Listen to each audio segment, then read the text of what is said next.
Welcome back to the Next Appraisal Tool modules.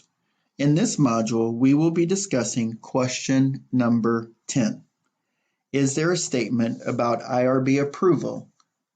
This type of information is typically found in the methods section of an article.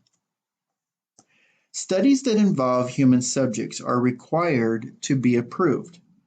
The approval typically involves an institutional review board, also known as an IRB. This approval process provides oversight to ensure that the study is ethical and that participants' rights are being maintained. Original research usually has a statement that identifies who approved the study.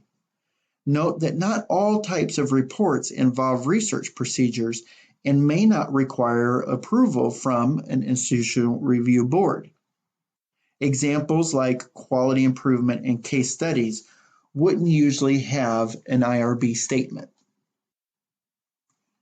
Here is an example from a published article.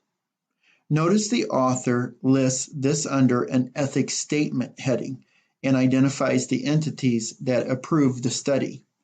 Typically, it's just a brief sentence in the article or maybe even captured in a column at the end of an article. Again, you are just looking to see if the authors give you the information somewhere in the study that it was approved from an ethics review. In forming your appraisal response, decide if the authors provide any clear description that the study was approved by an oversight committee like an IRB or institution. If that information is lacking, simply formulate a no response to the question by explaining that the discussion couldn't be identified or was absent. Congratulations! You successfully completed this module.